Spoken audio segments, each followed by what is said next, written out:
مولاي صل وسلم دائما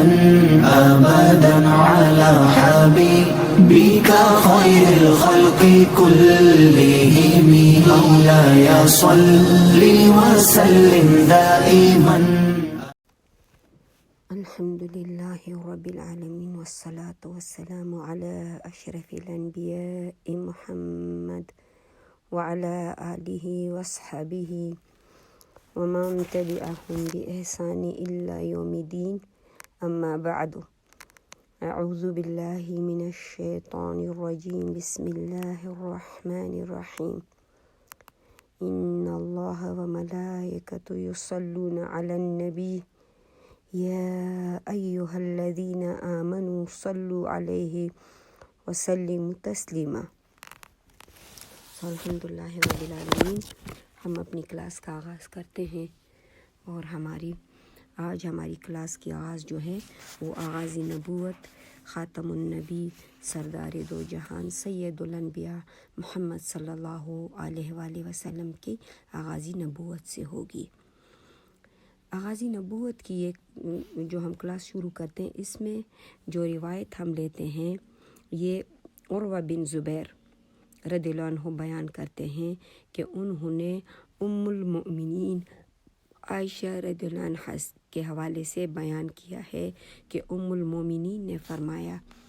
کہ سب سے پہلے چیز جس کے ذریعے رسول اللہ صلی اللہ علیہ وآلہ وسلم کی رسالت کا آغاز ہوا وہ سچے خواب تھے. جب اللہ تعالیٰ نے آپ کی کرامت کو ظاہر کرنا چاہا تو آپ کے ذریعے انسانوں پر رحمت نازل کرنا چاہی. آپ کو سچے خواب دکھانے شروع کیے. آپ رات کو سوتے میں بھی جو خواب دیکھتے، دن میں وہ دن کی روشنی میں بالکل اسی طرح وہ واقعہ بن کے سامنے آتا. ام المؤمنین کا کہنا ہے کہ اللہ تعالیٰ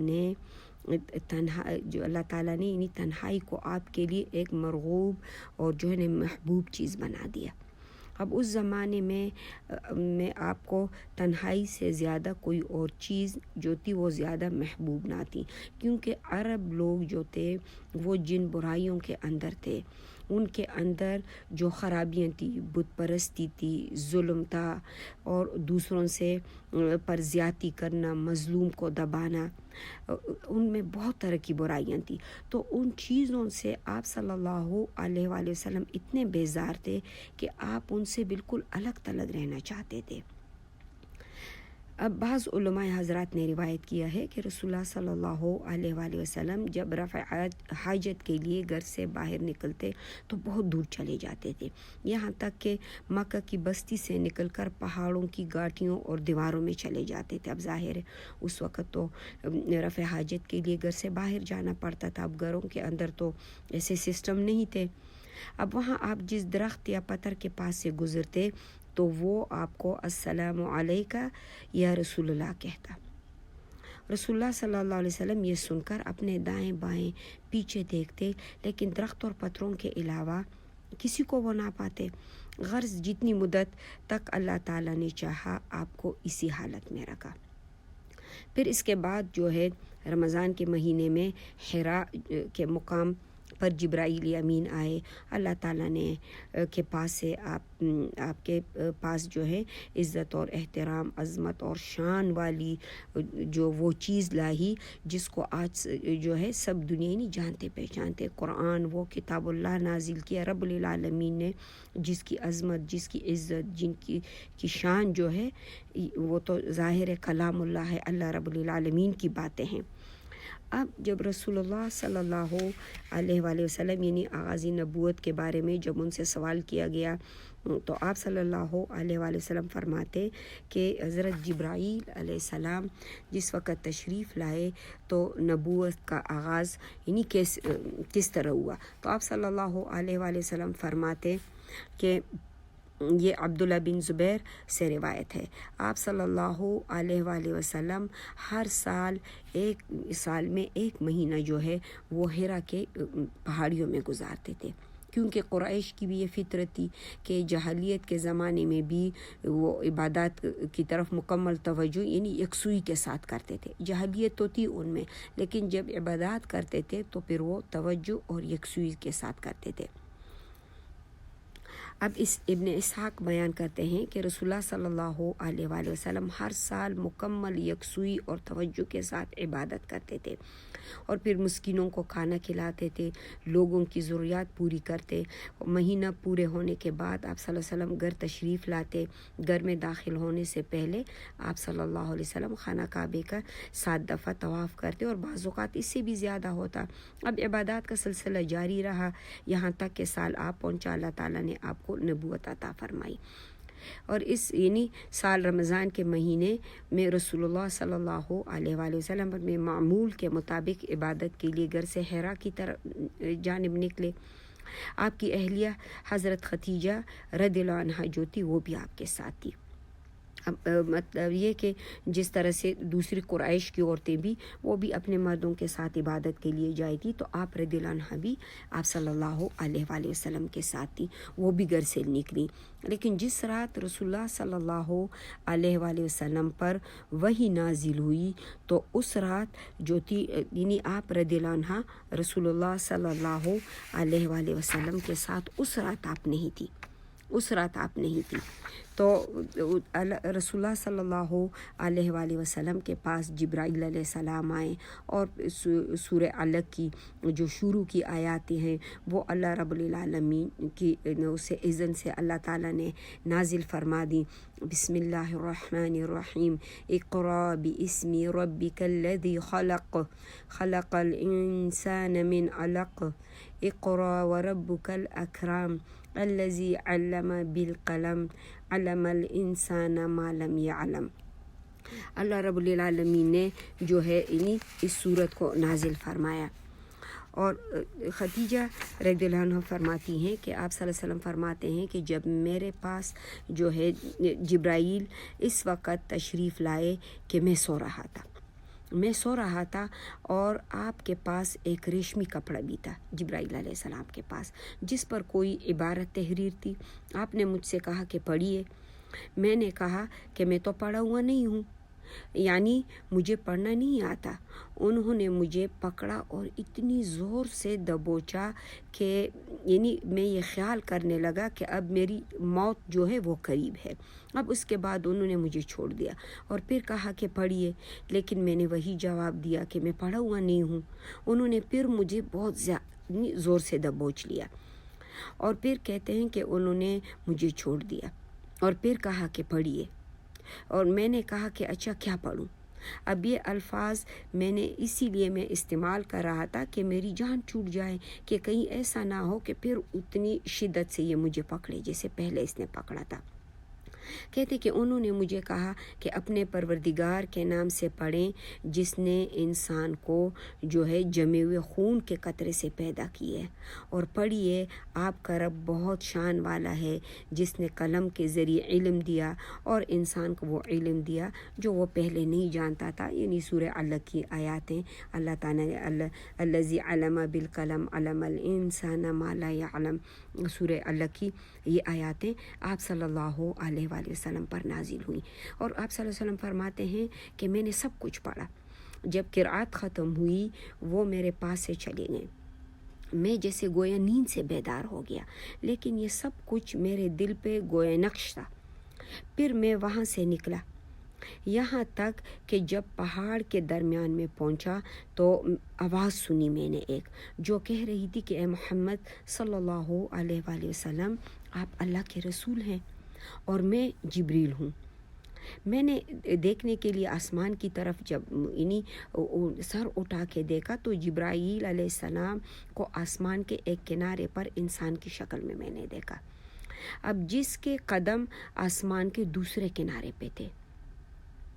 وہ کہہ رہے تھے کہ اے محمد صلی اللہ علیہ وآلہ وسلم آپ اللہ کے رسول ہیں اور میں جبریل ہوں. اور میں حیرت سے انہیں کھڑا دیکھتا رہا اور میری یہ حالت تھی کہ میں قدم جو ہے نہ آگے بڑھاتا تھا اور نہ پیچھے ہٹتا تھا.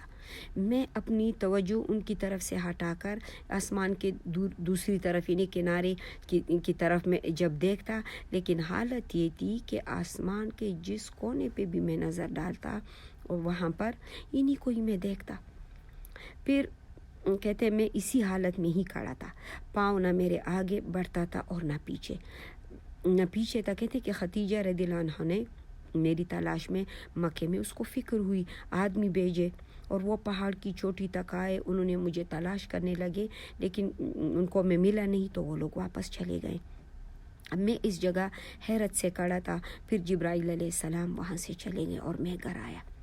میں نے خدیجہ رضی اللہ عنہا کے پاس پہنچا اور جیسے دوزانہ ہو کے اس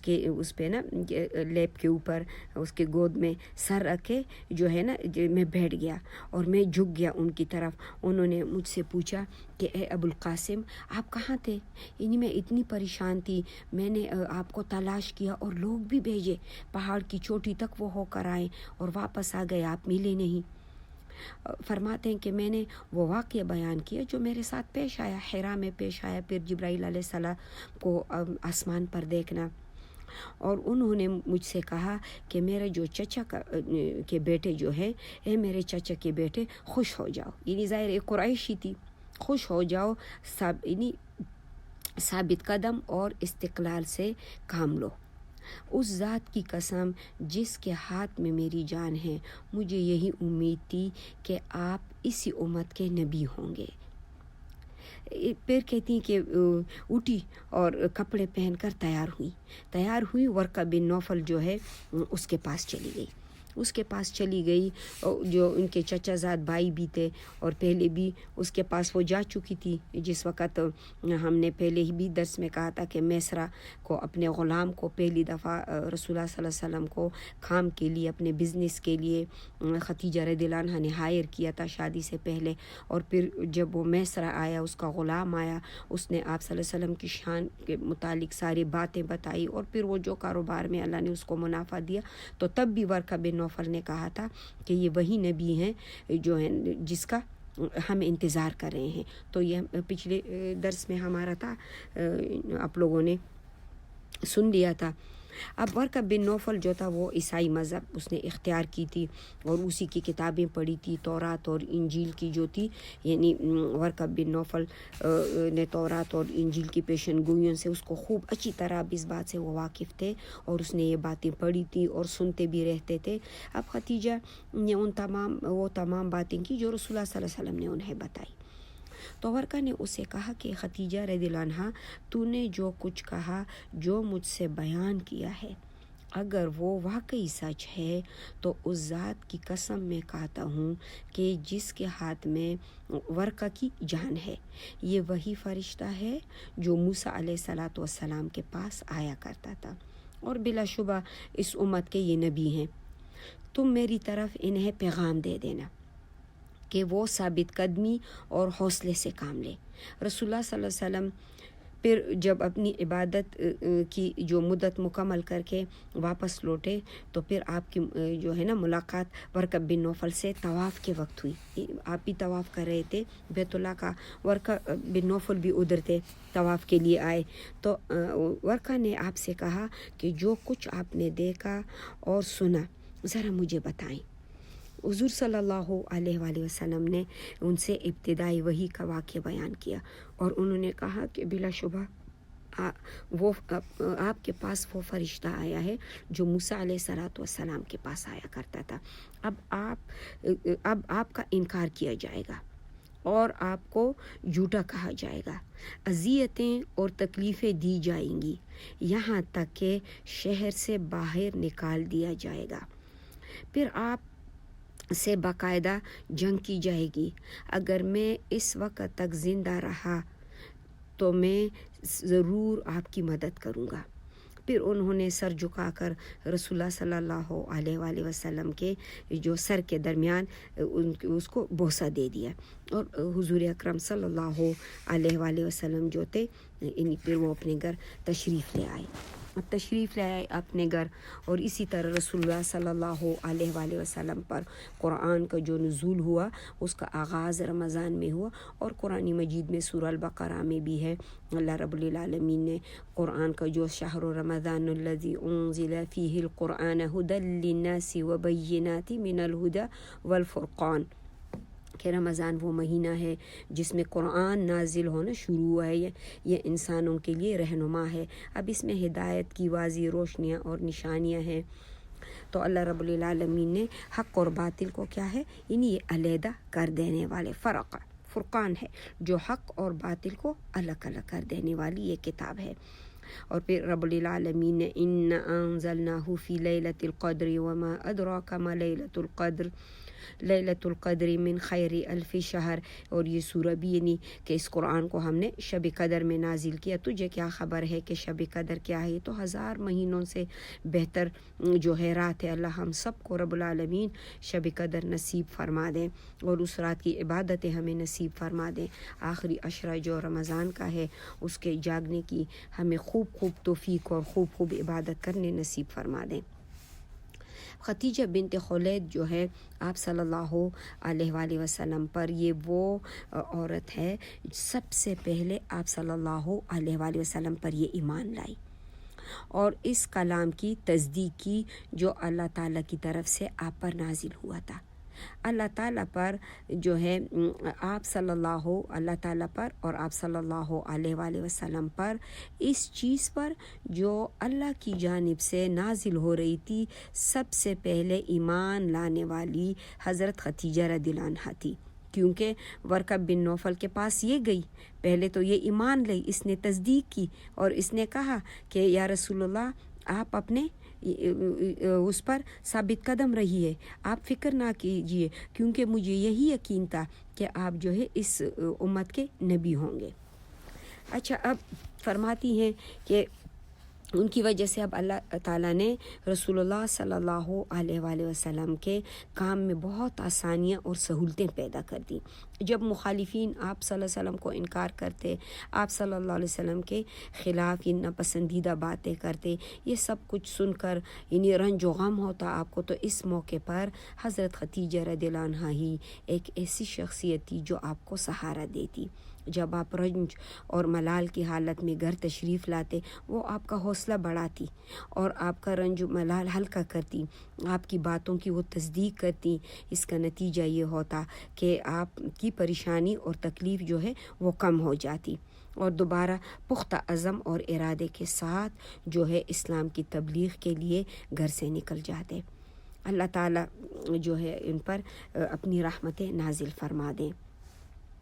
عبداللہ بن جعفر بن ابی طالب رضی اللہ عنہ سے روایت ہے کہ رسول اللہ صلی اللہ علیہ وسلم نے جو ہے مجھے حکم دیا کہ میں خدیجہ کو رضی اللہ عنہ کو ایک چمکدار موتیوں والے گھر کی خوشخبری دوں، جس میں نہ کوئی شور ہے، نہ کوئی تکلیف ہے، نہ کوئی مصیبت ہے۔ یہ ابن حشام کہتے ہیں کیونکہ خدیجہ رضی اللہ عنہ نے بڑی تکلیفیں سہی، یہ ایک مالدار خاتون عورت تھی۔ اسلام میں آنے کے بعد شیب طالب میں جو بھوک اور جو سختیاں برداشت کی آپ صلی اللہ علیہ وآلہ وسلم کے ساتھ، اور وہی مشکل اور سختیاں جو ہے آپ رضی اللہ عنہ کی جو موت کا سبب بنی، اور ایک رب العالمین نے ایک ایسی ازواج آپ صلی اللہ علیہ وسلم کو عطا فرمائی تھی۔ جب تک خدیجہ رضی اللہ عنہا تھی اس وقت تک آپ صلی اللہ علیہ وسلم نے دوسرا نکاح نہیں کیا تھا۔ ایک وفادار اور جو ہے ساتھ دینے والی بہترین بے مثال بیوی۔ اچھا، اب دوسری روایت ابن حشام کی اس میں فرماتے ہیں، ابن حشام روایت کرتے ہیں کہ جبرائیل علیہ السلام جو ہیں ایک دن رسول اللہ صلی اللہ علیہ وآلہ وسلم کے پاس تشریف لے آئے اور فرمایا کہ خدیجہ کو اللہ کا سلام پہنچا دیں، اور حضور اکرم صلی اللہ علیہ وآلہ وسلم نے فرمایا کہ اے خدیجہ، یہ جبریل ہیں جو تجھے تیرے پروردگار کا سلام تجھ تک پہنچا رہے ہیں۔ حضرت خدیجہ رضی اللہ عنہا نے جواب میں کہا کہ اللہ تعالیٰ تو خود ہی سلام ہے،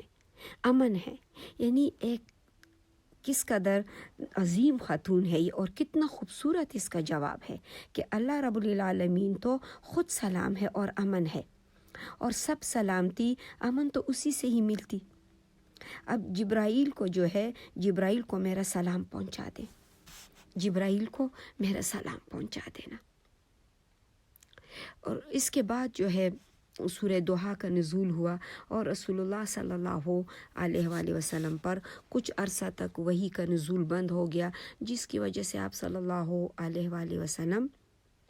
بہت پریشان بھی رہنے لگے، یہاں تک کہ جبرائیل علیہ السلام آپ کے پاس سورہ دوحہ لے کر آئے، اور جس میں اللہ تعالیٰ نے قسم کھا کر آپ کو تسلی دی اور فرمایا کہ آپ کے رب نے نہ ہی آپ کو چھوڑا ہے اور نہ ہی آپ سے بیزار ہوا ہے، اس نے آپ کو انتہائی عزت اور اکرام والے درجات عنایت کیے ہیں۔ اللہ تعالیٰ فرماتا ہے والضحیٰ واللیل اذا سجی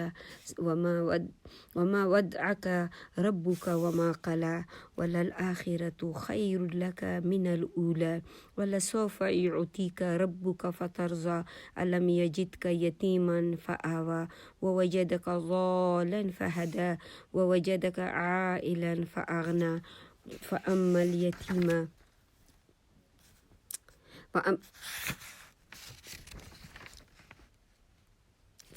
اليتيم فلا تقهر وأما سائل فلا تنهر وأما بنعمة ربك فحدث۔ یہ سورہ آپ صلی اللہ علیہ وآلہ وسلم پر اللہ رب العالمین نے نازل کی، اور قسم ہے روز روشن اور رات کی جب وہ مکمل سکون کے ساتھ چھا جائے، اے نبی صلی اللہ علیہ وآلہ وسلم، تمہارے رب نے تمہیں قطعاً نہیں چھوڑا ہے، نہ ہی وہ ناراض ہوا ہے، اور یقیناً تمہارے لیے پہلے دور کے یعنی دور سے بعد کا دور جو ہے وہ بہتر ہے۔ بعد کا دور یعنی وللآخرۃ خیر لک من الاولی، کہ آخرت کا دور جو ہے یعنی پہلے کا دور جو ہے وہ بعد کا دور جو ہے وہ بہتر ہے پہلے کے دور سے، اور پھر یقیناً تمہارا رب تمہیں عنقریب اتنا دے گا کہ تم اس سے مطمئن ہو جاؤ گے۔ پھر الم یجدک یتیما فآوی، کیا ہم نے تم کو یتیم نہیں پایا پھر انہی جگہ فراہم کی، حضرت خدیجہ رضی اللہ عنہا سے نکاح ہونا، اور پھر جو ہے تمہیں راستے سے نواقف پایا، پھر تمہیں ہدایت بخشی، اور تمہیں فقیر اور تنگ دست پایا، پھر تمہیں مالدار کر دیا، اور اب تم جو ہے اسی لیے آپ یتیم پر زیادتی نہ کریں اور نہ ہی کبھی کسی ساحل کو جھڑکیں، اور جو نعمت تیرے رب نے تجھ کو عطا کی ہے اسے کھول کر بیان کر، کیونکہ رسول اللہ ہم قرآن میں دیکھتے ہیں نا، قرآن میں اللہ رب العالمین نے یتیم کے ساتھ شفقت کے معاملے کرنے کے بہت زیادہ اس پہ زور دیا ہے، اور اس کے بڑے درجات اللہ پاک نے بیان کیے ہیں، کیونکہ آپ صلی اللہ علیہ وآلہ وسلم خود اپنے ذات میں یتیم تھے۔ آپ صلی اللہ اور وسلم کے تو والد ماجد جو ہے پیدائش سے پہلے اللہ تعالیٰ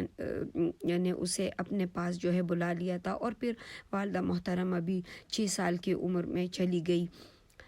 اور اس کے بعد رسول اللہ صلی اللہ علیہ وآلہ وسلم اللہ تعالیٰ نے جو نعمت آپ کو دی ہے اور نبی کا منصب پر یعنی فائز کیا ہے آپ صلی اللہ علیہ وسلم کو، اب کھول کر لوگوں کے سامنے بیان کر دیجئے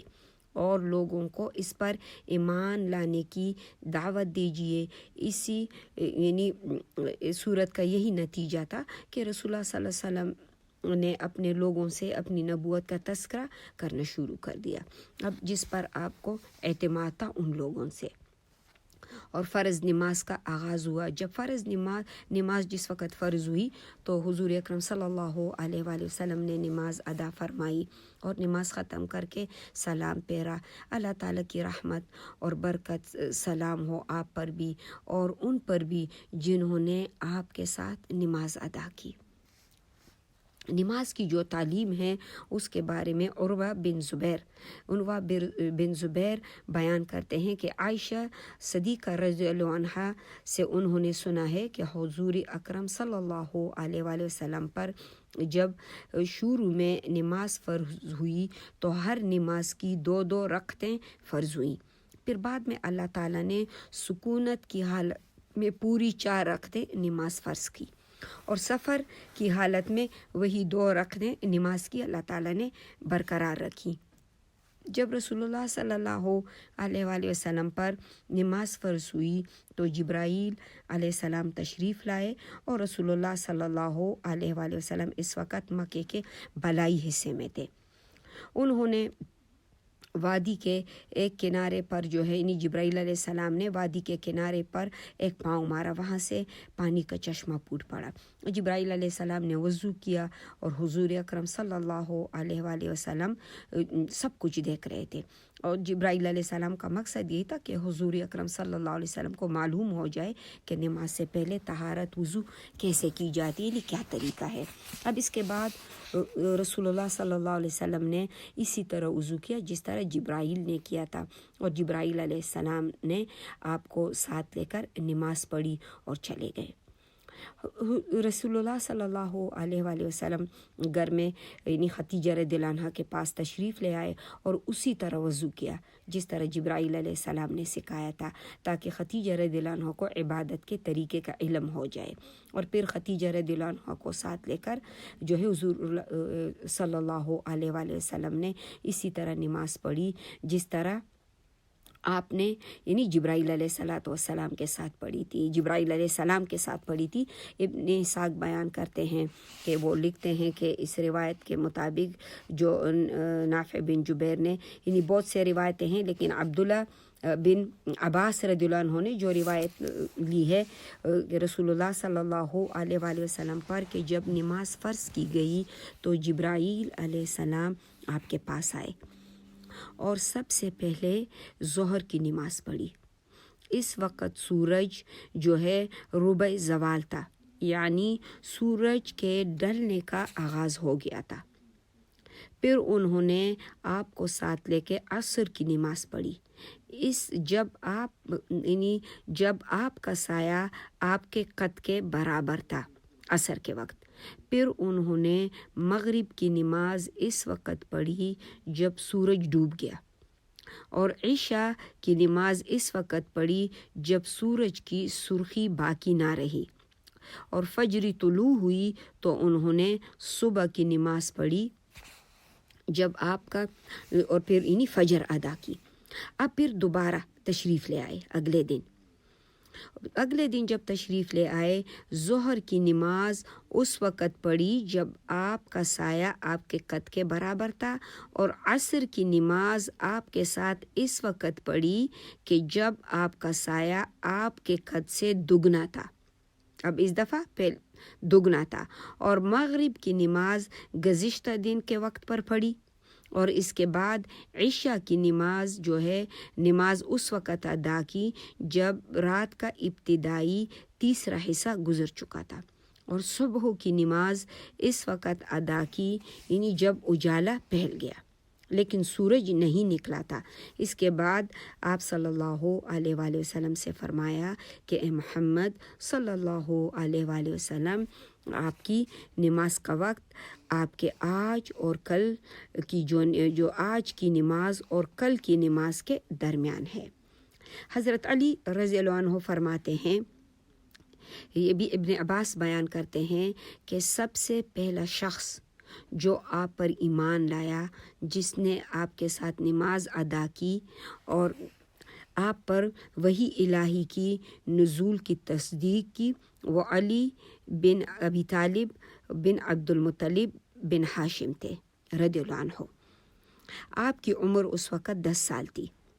حضرت علی رضی اللہ عنہ پر اللہ تعالیٰ نے بے شمار انعامات کیے تھے، ان میں سے یہ بھی تھا کہ آپ رسول اللہ صلی اللہ علیہ وآلہ وسلم کے نبوت سے پہلے ہی زہری تربیت تھے، یعنی اس سے پہلے زہری تربیت ہے، کیونکہ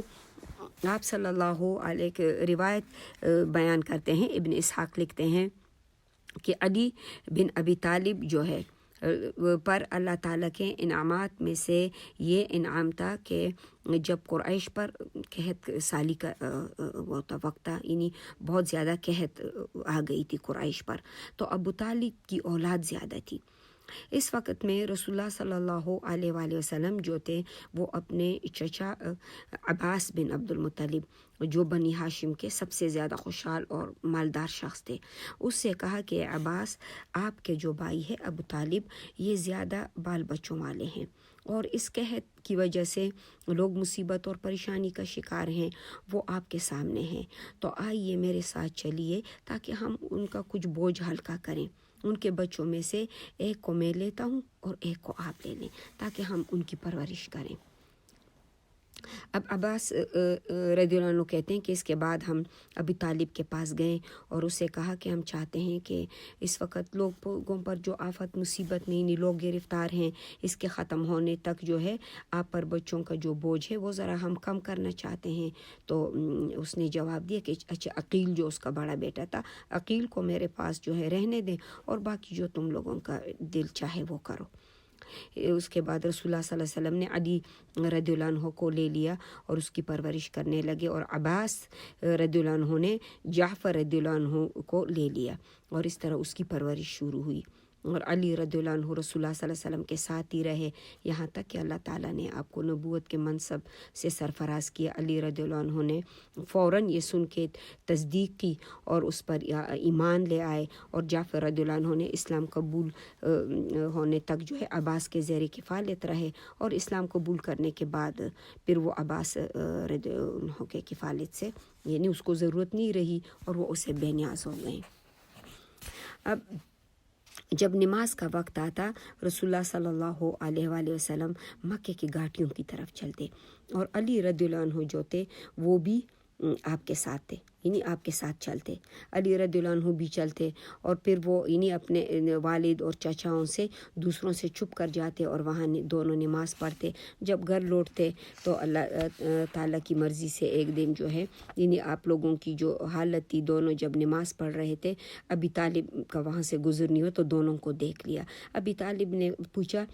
کہ رسول اللہ صلی اللہ علیہ وسلم سے کہ اے بھتیجے، یہ کون سا دین ہے جو تم دونوں نے اختیار کیا ہے؟ آپ صلی اللہ علیہ وسلم نے جواب دیا کہ چچا جان، یہ دین اللہ کا ہے اور اس کے فرشتوں اور رسولوں کا، اور ہمارے باپ ابراہیم علیہ السلام کا دین ہے، یعنی اللہ کا ہے، فرشتوں کا ہے، رسولوں کا ہے، ابراہیم علیہ السلام کا دین ہے، اور اللہ نے مجھے اس دین کا پیغمبر بنا کر لوگوں کی طرف بھیجا ہے۔ اے چچا جان، جن لوگوں کی بھلائی اور بہتری میں نے چاہی ہے، جن کو میں نے دعوت دی ہے، ان میں سے زیادہ حقدار جو ہے وہ تو آپ ہیں، تو اس دعوت کو مجھ پر یعنی کیا ہے قبول کرنے اور میری امداد کرنے کا حق بھی جو ہے میرا جیسے آپ پر سب سے زیادہ ہے۔ اب اس پر ابی طالب نے کہا کہ بھتیجے میں اپنے آبا و اجداد کے دین اور طریقے کو تو نہیں چھوڑ سکتا جس پر وہ تھے، لیکن میں قسم کھا کر کہتا ہوں کہ میں جب تک زندہ ہوں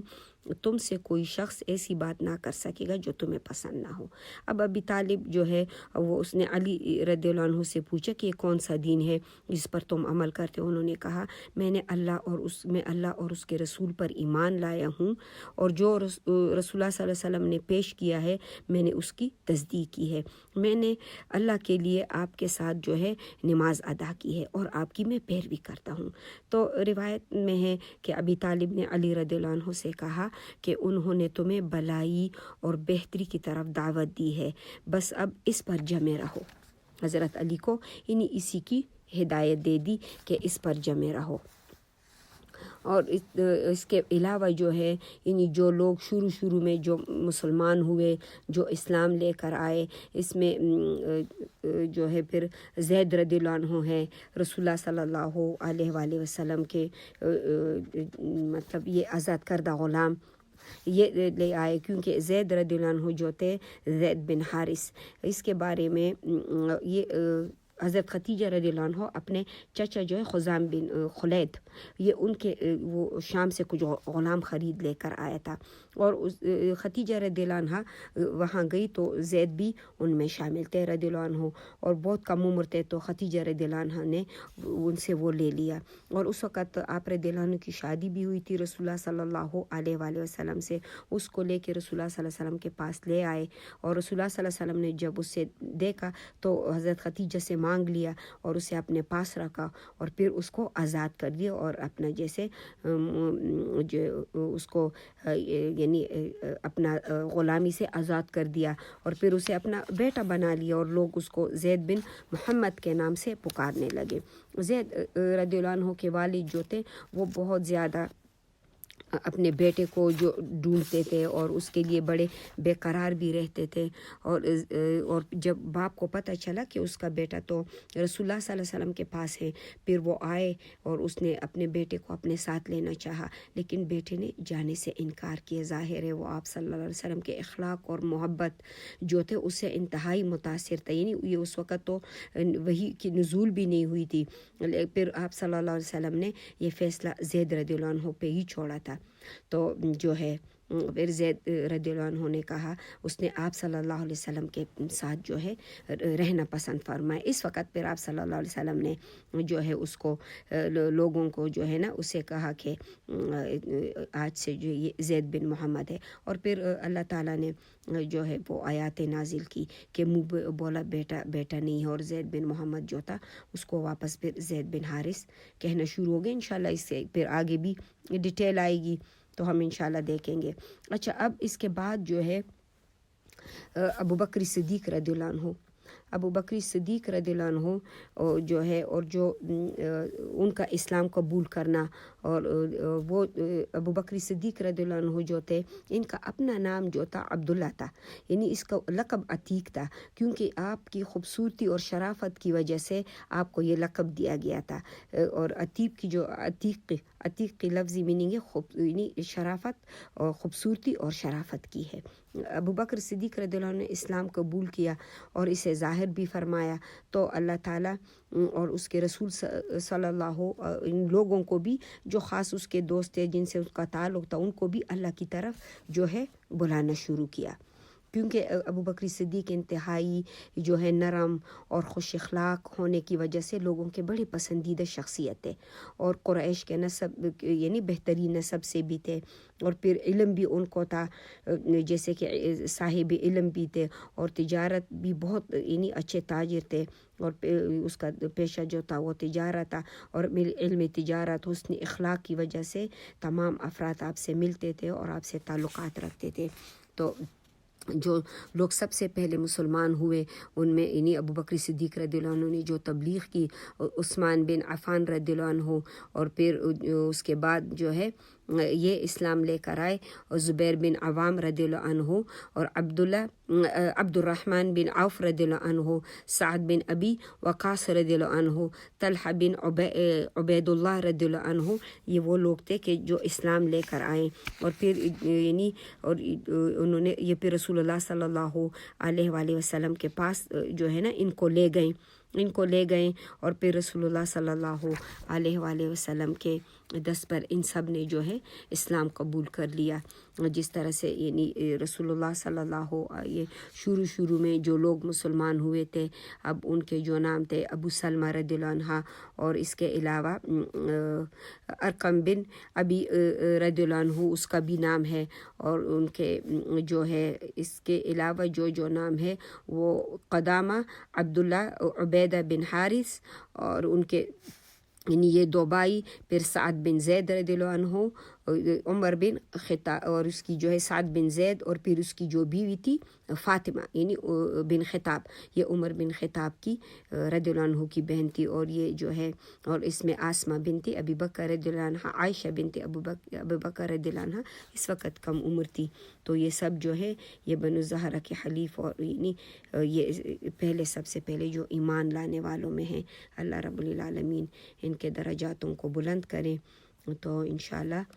پھر ہماری جو اگلی کلاس ہے وہ پھر رسول اللہ صلی اللہ علیہ وسلم کی اعلانیہ تبلیغ کا جو آغاز ہے اس پر ہوگی. تو اس وقت کے لیے ہماری آج کی کلاس کے جو ہے اختتام پذیر ہوتی ہے. اجازت چاہتی ہوں. السلام علیکم ورحمۃ اللہ وبرکاتہ.